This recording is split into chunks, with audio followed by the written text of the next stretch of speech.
What's up, my friends? Graham Baldwin here. Welcome back to the Speaker Lab podcast. As you can see, not see, but you can hear I got a little, I don't know, something going on in my throat today.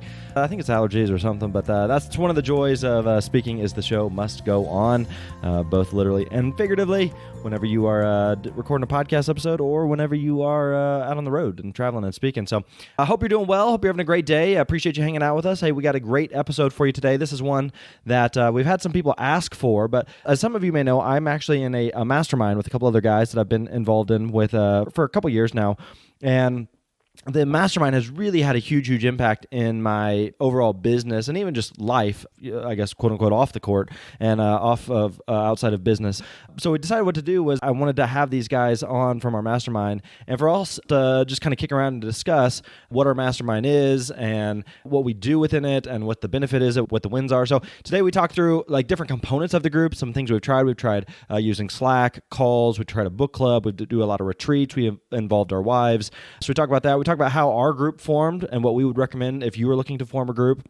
And then we also talk about, the groups can be very, very hit and miss. And so we talk about what we feel like makes our group work. And so what you should be looking for if you're looking for a mastermind as well. But I can honestly say that this has been one of the best things in my business professionally. And then also one of the best things for me personally is being able to do business and just ultimately do life with these guys. So really excited to share this conversation. I'll tell you right now that when we all get together, we are very goofy, silly. We're literally like a couple of junior high boys. And so it takes a couple minutes to get going in the conversation, but hang with us and we'll get there. So I'll let the guys introduce themselves here in just a second. So let's get right into it. Enjoy this conversation with myself and our mastermind.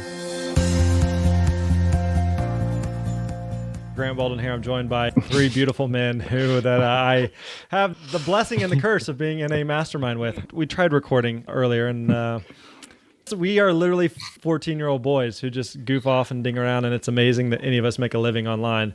But so today I wanted to have these guys on just to talk a little bit about our mastermind. This is a question I get from time to time is, how do you start a mastermind? How do you find a mastermind? What's the point of a mastermind? And so we're going to kind of dig into that conversation. So first of all, let's start by introducing everyone, since we got a few people here that are joining us. We got Jeff Rose, Bryan Harris, and Joe Michael. Jeff, why don't you start by giving us the nutshell of who you are and what you do? The real version? You want the funny version? I'll take the real version. I think that would be more valuable. All right, I'm trying to be serious here. My name is Bryan Harris. I listen to podcasts. Oh, sorry. I knew I shouldn't have started with you. Sorry, couldn't resist. Serious version. Jeff Rose, certified financial planner. I have a wealth management firm. As far as the online space, I have a blog, goodfinancialsense.com. I like to play online games. And I send emails. That's the glamorous life of an entrepreneur right there. That's really at the end of the day what we do. We just send emails. Yeah, I'm going to borrow that. A lot of responding to emails. Bryan, tell us about yourself. Let me just transition over here. So my name is Bryan Harris. I run a site called Video Fruit, where we create courses and software products to help people grow their list and launch products. Did you work on that? That feels like very tight and succinct. It is. I've been drawing hearts and thinking about what my 2-sentence little intro would be. That was good. Maybe had a transition in there. That's good. That's nice. All right, Joe, who are you and what do you do? I am a scammy internet marketer. And basically, no, I'm just kidding. Definitely not that. But I do want to have a firm like Jeff. So I think I'm going to say I'm a course creation firm. Am I allowed to say that it's a firm? Doesn't that sound really cool? It does. Basically, I create online courses for folks to help them learn things quicker. Started with a program called Scrivener to help writers master the program, and then branched out from there into teaching other people how to create their own courses. And now we've got a ton of little courses in the mix. So lots of course creation. Lots of course creation, indeed. All right. So I get this question a lot from people. People want to know, like, I see that you hang out with this group of guys, that you guys are a mastermind. How would you describe what a mastermind is to people on the outside looking in going, what is it that you guys do? It seems like you work and play and goof off and all of the above. So how would you describe to outside people what our mastermind is? It kind of goes back to the good old days. I was going to try to make some reference to old school. The good old days. That's if you're not watching the video version of this, you have to, because there's all kind of good stuff going on with video. I would say it's a group of guys who all have similar outlooks on life and core values and help each other with business. It's kind of lonely when you're growing a business, especially online, because you don't have, even though if you have contractors or employees or whoever they are, like they're really helpful and nice, but they're not in person. And it can get lonely and weird, and you can get mentally stuck in a lot of things that you wouldn't get stuck otherwise if you were in person. So at least in the beginning of our mastermind, that was a big part for me, was just the camaraderie piece. And yeah, so I'm going to go with that. Jeff, anything to add to that? I'm really just head over heels for these guys. Oh man, the effect didn't work. That was rule number 1, Bryan. Don't fall in love with us. That's it. But you just did it anyway. Yeah. No, I think about like my early days of starting the business when I didn't know anybody like online. And I remember thinking like you'd run into a little snag or a little question, or you wanted some feedback, and you'd just be like, dang it, like I just need to ask somebody. I need like a little help here. And there was like nobody. And so maybe you'd go out to some like friend or something. They're like, what do you do on the internets? And you're just like, oh, you don't get it. So it's just like, it's nice to have a group of guys that get it, that are kind of like in the same type of business that you can bounce ideas off of, hold each other accountable, all that kind of good stuff. And not to mention have fun with, do life with, and joke around and play games with. How do you feel like your guys' business have evolved and changed by being a part of a mastermind?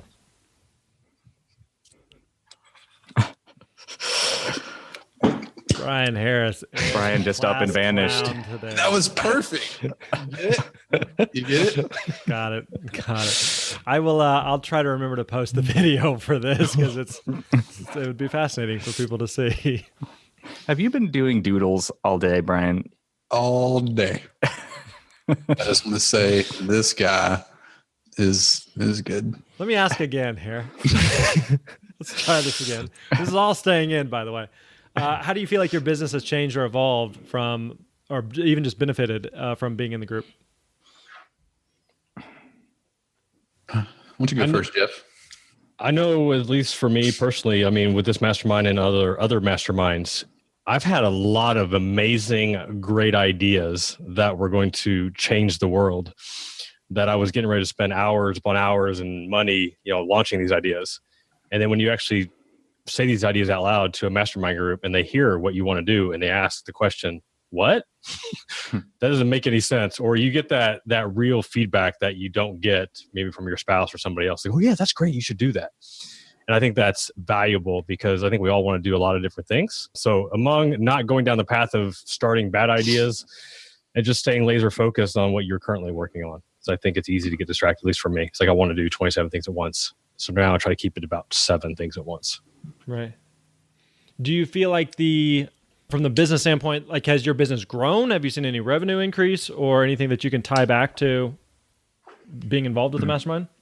I definitely would grow if we didn't spend so much money on Whirly Ball when we have our little meetups. But that's a huge expense. But no, seriously though, yeah, absolutely. I mean, I don't have a direct metric to it, but I mean, I know my revenue has grown, and I can just think of different things I've implemented that were not solely my idea, whether that was just getting feedback or just seeing what other people were doing and trying to mimic that towards, my blog, my business, what I need to get going. So that's been a huge impact. Yeah, I think it's been a benefit that I know I didn't expect would be like when I'm sure we'll get into format later, but I mean, we go through like hot seats and somebody asks a question and then you can kind of give feedback. And it's amazing how many ideas that you'll take to your own business while giving feedback to other people's businesses that are similar but different. So there's a lot of those kind of things. And then plus the accountability. I know we've gone through periods of time where some of us may not get things done as quick as we're supposed to. And having that accountability of adding some kind of a consequence in there or something like that in order to hit a deadline to get it done is just a lot of times the extra push. So for me, yes. And this group has saved me from registering some terrible domain names. I'm just going to leave it there. We have done that many a time.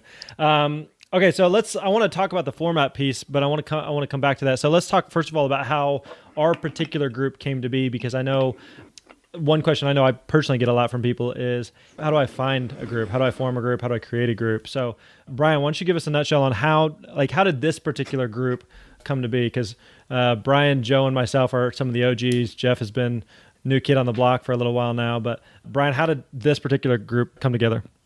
This group, it was, let's see, it's 17, 16, 15. January 2015, we had our first meetup. And I think you and Joe met at FinCon, I'm going to go with. Maybe not that one. Maybe it was another meetup.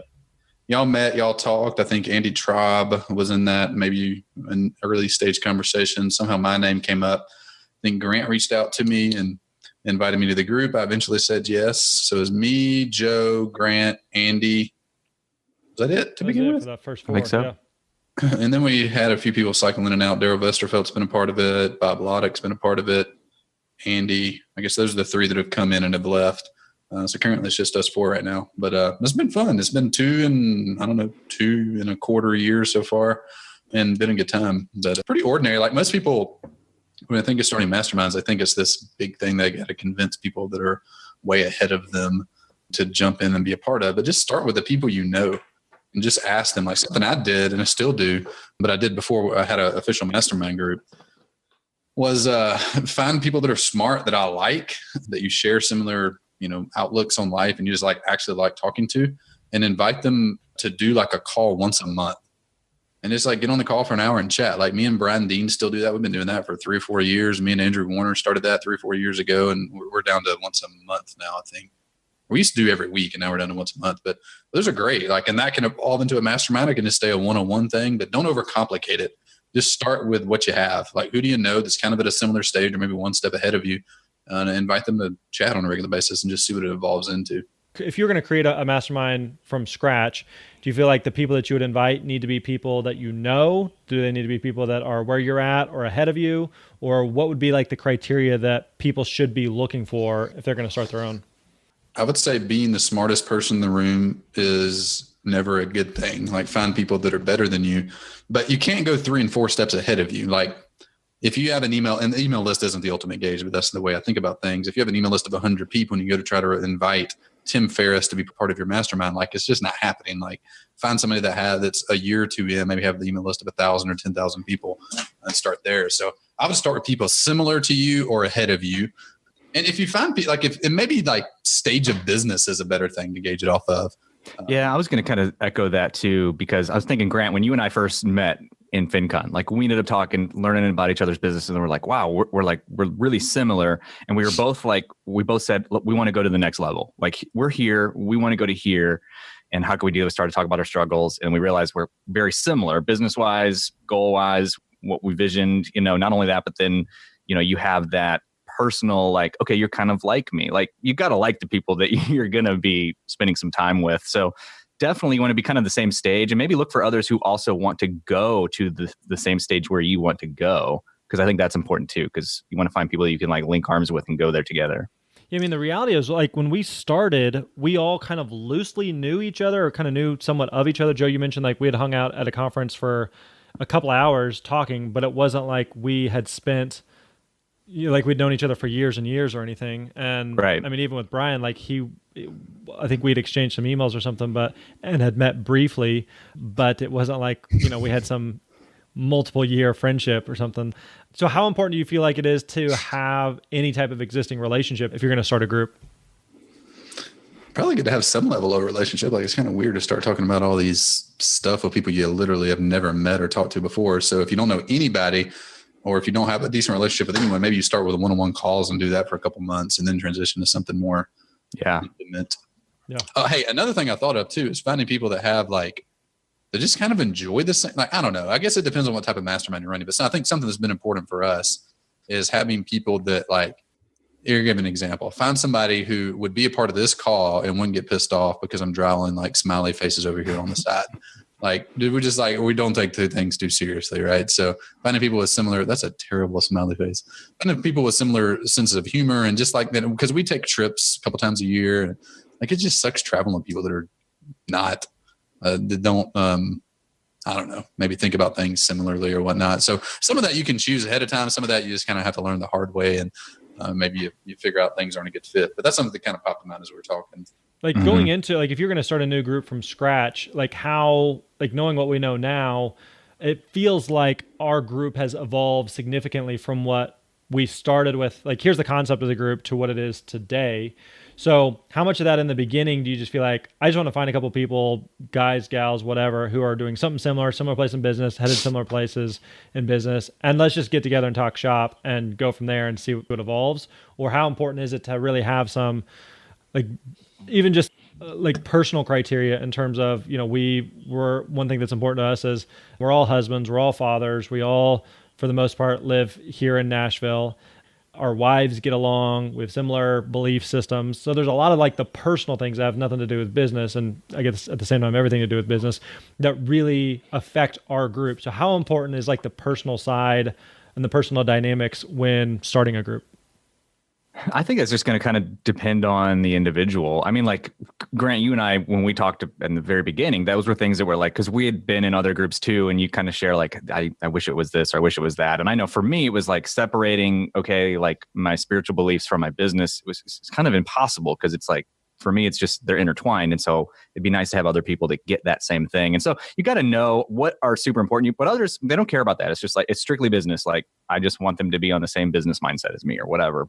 And I think you find that after talking with people, and don't be afraid to like grow as you go. Like, we've changed our format, over the years, quite a few different times, tried things. You don't have to be totally locked into something.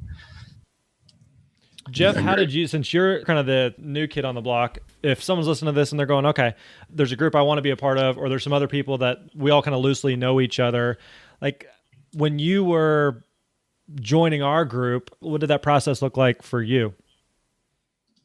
As far as the selection process? Yeah, and even just like, here's some group of guys that I know they have something, I'd like to be a part of it. And I just kept thinking, like, what are these guys going to give me? Like, what am I giving up to spend time with these guys? Because I'm kind of a big deal, if you didn't know that already. Yeah. Let's just go with that then. Okay, yeah, beautiful.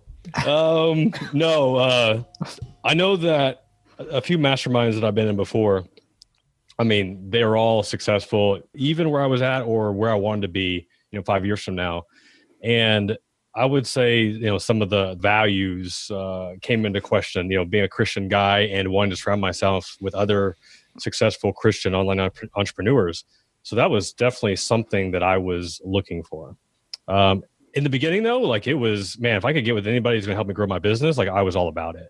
Right. And then as the business evolved, as I grew, with family, spiritually, all that good stuff, that became more the priority. It wasn't like, I still want to 10X my business, but I don't want to do so, like, selling my soul and, putting my family on the back burner. So I know, like, when this opportunity was there, I was very excited, just because, except for Bryan, obviously. I mean, he was the oddball, but that has not changed at all. Okay, I want to talk about format for a second, because I think sometimes whenever it comes to masterminds, that they can look a lot of different ways. They can have a lot of different components, some that may make sense, some that may not make sense. We've tried a bunch of different things. So from in-person things that we meet up and we do, to we use a private Slack channel, to calls we do. We try to book club for a little bit. Our wives have hung out together as well. So let's kind of talk through the evolution of what are some of the different components we've used. What are the components we like, we don't like, the pros and cons of some of those different things. So Bryan, what are your thoughts on that? Why don't you start? You never answer any of these questions. I'm chiming in when I need to. So what was what's worked and what hasn't worked? Just in terms of Slack, calls, retreats, book clubs. So in the early days, Slack was big. I feel like Slack was really good for us for the first probably year and a half. And how do we use it though? Oh, how do we use it? So for a while we had, like, every Monday people would post their number one priority for the week, and they post updates to it throughout the week. So that was really good. At our quarterly meetups, we would set like number one goal for the quarter, and then we would attach a consequence to that. And that was actually really fun. And we did that for probably a year and a half. And then each week we would basically post what's the number one thing we're going to do this week to reach that number one goal. So that was really cool. That actually kept us really focused, I think, in a period that we all needed that accountability. And Slack was just like the dialogue of that. So there'd be fun stuff we'd talk about. There'd be business stuff we would talk about. It was really live and happening. Something happened probably middle of last year. I don't know if it was our businesses started growing, where we had employees and contractors that were filling those holes that we were kind of filling for each other in the previous year or two. But the conversation in Slack in general just kind of started going down. So we kind of evolved that. We evolved our meetings to where we weren't doing the consequence stuff near as much as we were before. And so Slack used to be something where there was continuous dialogue every day. Did you really just share that? Hey, Nathan, what's up, man? It used to be something where we would have continuous dialogue and have fun and stuff during the day. Now it's like way less that. Like I've actually taken it off my computer and just have it on my phone for various reasons. But yeah, so Slack has been good. It's probably less useful right now than it has been in the past. But in that early like $0 to $500,000 stage where you're just you and a handful of part-time contractors, and you're trying to learn how to do the business thing and trying to figure out a lot of that stuff, like I felt like it was extremely helpful. And it probably evolved to being a little bit of a distraction at some point. And I now feel like we're at a good balance. Like we don't talk a lot during the day on Slack, but we'll jump on calls like this occasionally. And we have our quarterly meetups, which is where our big stuff happens at. So I kind of like the mix right now. It's different, and I kind of miss the old stuff occasionally. Yeah, I mean, I think it's definitely evolved over time. Like Joe, I think you kind of touched on earlier that being an entrepreneur, maybe Bryan, you said this, but being an entrepreneur is very, very isolating. It's very lonely. And from I'm just having a crappy day and I just need to like verbally spew that out, or I just had a big win or something just went really well in the business and I just want someone to celebrate with, or here's an idea and I just need someone to bounce that idea off of and someone to run that by.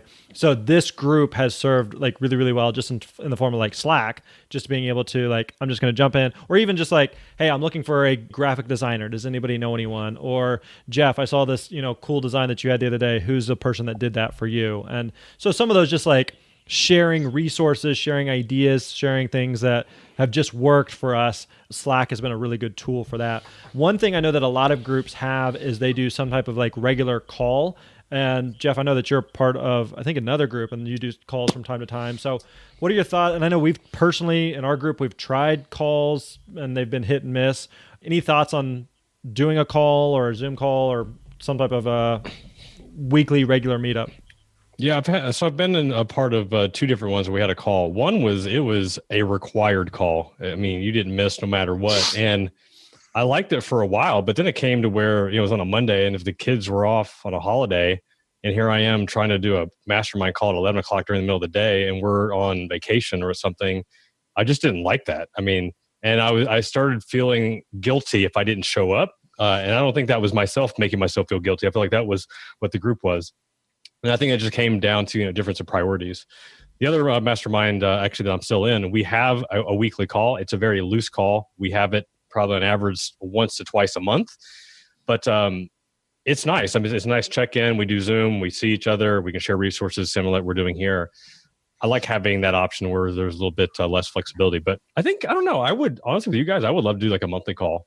Just how many masterminds are you in, Jeff? Just two right now, but I don't know if I would actually call the other one a mastermind. I guess kind of it is.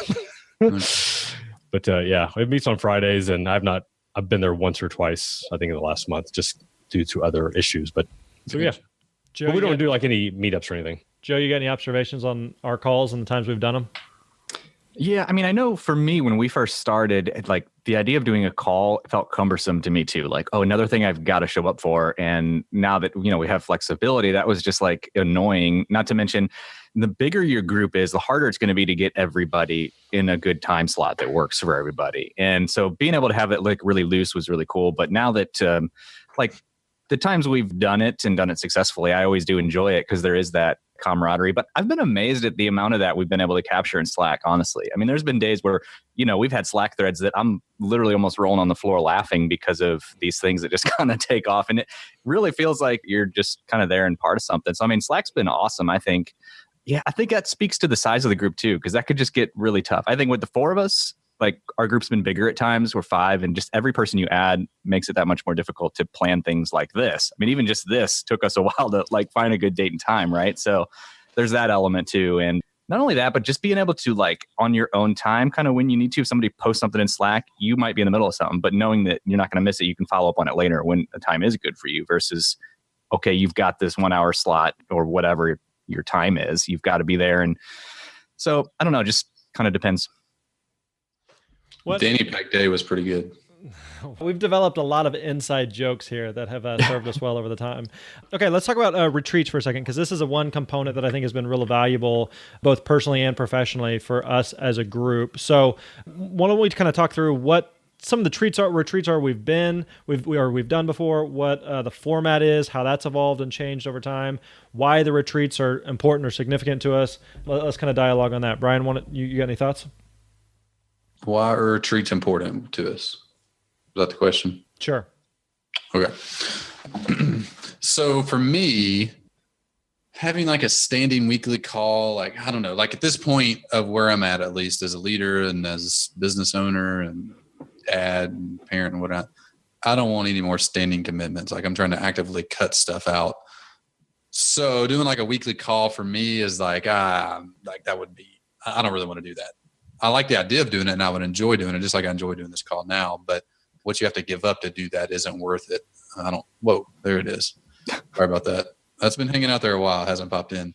So the retreats are really good because we do 3 to 4 a year. I think we're moving towards 3, one in the winter, one in the summer, and then one maybe in the fall or spring. Like we just did one in Chicago a few weeks back. And that was really good. And those are really great because they're 2 or 3 days long. You get to travel, you get away from the family, you unplug from work stuff. We talk about work stuff some. Those retreats have evolved too. They used to be 2 or 3 intense days with hot seats and an agenda and prepared. And like, that was really helpful. I think as our businesses have evolved and as we just try new stuff in the group, like the one we just finished a few months ago was the least planned, least intensive of all of them. And I think maybe one of our best ones. Like I didn't feel overwhelmed or exhausted at the end, whereas all the other ones were like super intense and focused. I got to get done. I'm ready to take like a 2-day vacation to recover from the Mastermind trip. You weren't exhausted because you weren't trying hard enough at Whirly Ball. That's why we lost. I think I got a little carried away when I punched Grant. But yeah, that did happen. But I mean, you got to win, and I can't help it. Grant sucks at Whirly Ball. I don't remember what the original. I'm just rambling now, but they've evolved. Like it's really weird. Like I feel like since Jeff has come on, like the group is really just completely different than it was a year ago. The way it runs, our Slack conversation, our group conversation, like he's come in right as we were transitioning, and like it's just a different kind of group now because 90% of our stuff I feel like happens at our in-person stuff, and that's 2 or 3 times a year. Whereas before it's probably 90% not in person. So it's fun. Now it's just kind of like a vacation where we talk business a little more relaxed. And I really enjoyed the last one myself. Jeff, so you've been on 2 retreats now, and they were, as Bryan kind of described, they're like polar opposites. Like one was really, really intense, and one was more just kind of goof off in Chicago. Did you have any preferences on one or the other, or what did you think from just observations from both of them? Man, I mean, I liked them both, for different reasons. The first one, we did like an email or a funnel breakdown, and that was just fun to see everybody's funnels, how they're doing it differently, seeing some slide decks and just got some really good ideas. And then the other one just being less informal. And I mean, we didn't know what Whirly Ball was until Chicago. And then all of a sudden, I mean, we were there 3 times in 3 days and could have been there even more than that. We spent a little bit of money at Whirly Ball.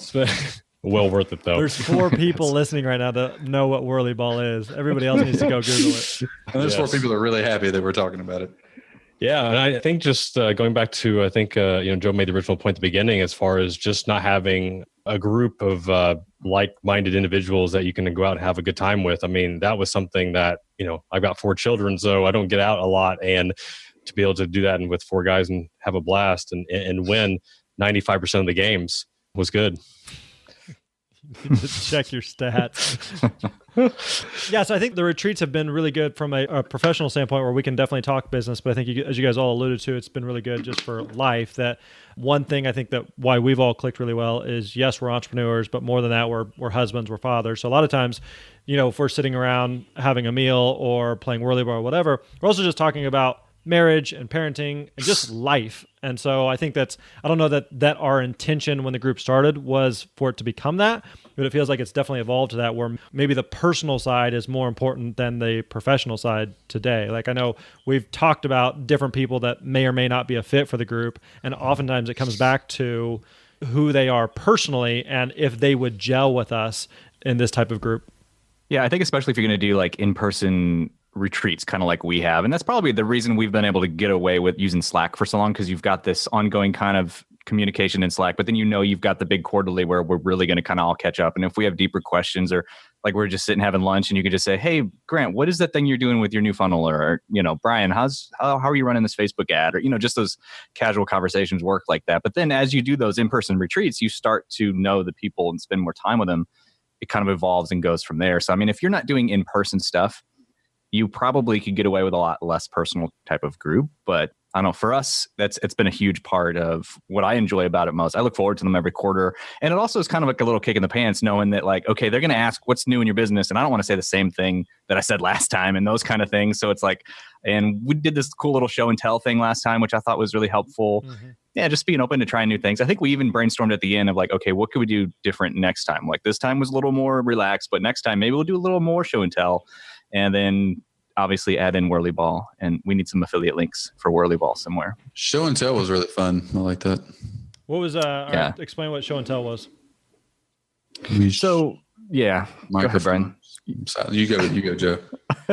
Well, basically just like, I think we just got to kind of share something that we're excited about, something that was like working well, whether it was a spreadsheet to track, Facebook ads and conversions and stuff like that, or just a cool new thing that we're excited about. I mean, that was kind of it. Yeah, that was Bryan's Doodles. Check that out. This is a really funny cartoon I just found. A lot of Bryan Doodles, indeed. Yeah, like the show and tell thing I think was fun because it was just, here's something little that worked in my business, or here's something I'm excited about right now. And even though it may be something that's important or significant to me, oftentimes and even when we've done hot seats, even if someone else was in the hot seat, it was super helpful to hear what they were working on or to hear some of the feedback that was given to them and see how it was applied to our own business. So, and even just like kind of wrap up on the retreat side, I mean, we've done times where we've just rented an Airbnb somewhere locally here around Nashville. We've rented a cabin before. We did a houseboat last year that we're wanting to do again this year. We went to an Auburn college football game. Tell your toilet story from the houseboat. Bryan rented us the most ghetto houseboat ever. I tell you what, the houseboat was a lot of 80-foot houseboat, and you're calling it ghetto. The pictures would tell the story. Let me propose a scenario, everyone. If you go to the bathroom in a toilet and you flush the toilet and nothing happens, and you get the toilet a little clogged. I'm not convinced the plumbing on that boat worked at all. Well, if next time you have to go to the bathroom, what would you do? Would you go to the same toilet, or would you go to a different toilet had nothing been solved on it? Or would you keep going to the same toilet over and over again and eventually have to go get a stick from the woods to help the items in the toilet go down the toilet? Option A, keep going to the same toilet. Option B, keep going to the other toilet that's working. We're all still haunted by that houseboat because that was the trip where you screamed at all of us, like violently screamed at all of us. It was I didn't have a voice. I completely lost my voice. Very alarming and scary. Okay, let's wrap up with this. So I think kind of overarching of what we've talked about here, like our group has really evolved dramatically in terms of format, in terms of what's important to us, in terms of what the value is we're trying to get out of it. So knowing what you know now, so many groups can be hit and miss. So let's go around with everybody. What would you say for someone that's wanting to start a group? What advice would you give to them? I would start with, if you're wanting to start a group, don't try to start a group. Go grab one person and tell them, hey, let's get on the call and talk about business. And the little framework that I'd use for that is brag, ask, share, and admit. So what I would do when you get on the call with the person, brag about one thing that's going well. Share one thing you've learned recently, ask or share a book or a resource, a course, a podcast you listen to, whatever. So brag about something, share something, admit to something you're struggling with or need help with. And then what was the last one? Brag, ask. Brag, ask, share, admit. BASA, whatever.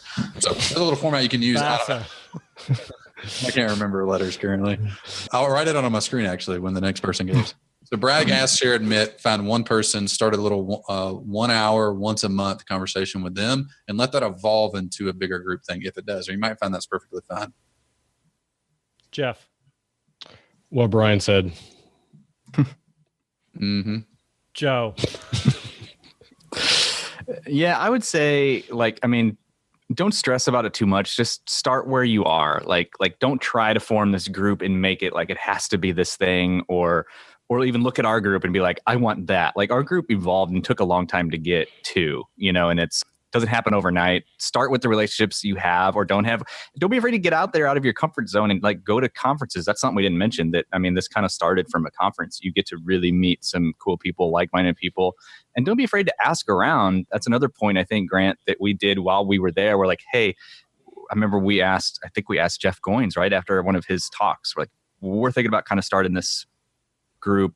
Here's what our values are. Here's what we want it to do. Do you know anybody else that's in our level? Like, don't be afraid to ask around or ask people, if they know anybody. Referrals is always good. And I think once you start kind of putting your stake in the ground, people might kind of start coming to you as well. So just let it form naturally. It's easy to say on this side of it, because I remember being on the other side really wanting a group like this at one time. Totally. And I went for about a year before, and I just thought, like, it's not going to happen. But then, like, the second you stop trying to force things, sometimes that's when things loosen up and start to happen. Jeff, you want to try again? No, I think the messaging as far as going to conferences, I know that, I've been a FinCon, the Financial Blogger Conference attendee for however many years it's been going on. And I've seen a lot of different mastermind groups form just within the Facebook group that they have. You'll see somebody will post a message, hey, I want to start a mastermind group. And you'll see the thread of comments that go. And that's just one easy way that you can do it. But I think the one thing, once you start one, don't be afraid to hurt feelings and say, hey, you know what, this is not working. Either politely kicking somebody out or removing yourself, if it becomes more of this distraction. So kick them out, move on, do it with love, of course. And have fun with it. That's a good point too, because that's something that we established in our group, right? Where we're like, we all need to really be self-aware that if your values aren't currently lining up with what we've set for the group, then maybe it's time for you to move on. Don't make it to where we have to have awkward conversations. Everybody kind of be self-aware. And it's okay if somebody needs to move on and go. So you're not locked into it for life. And, kind of set those kind of boundaries up right up front. Yeah, I think to piggyback on all that there's really no rules for what a mastermind can or should be. And even like as we've said, ours has evolved and changed over time in terms of what it looks like, in terms of the people that are in it, in terms of how we meet and interact with each other. And Bryan, as you were touching on earlier, we used to do our retreats look differently, our week-to-week interactions, our day-to-day interactions look significantly differently a year ago than they do today.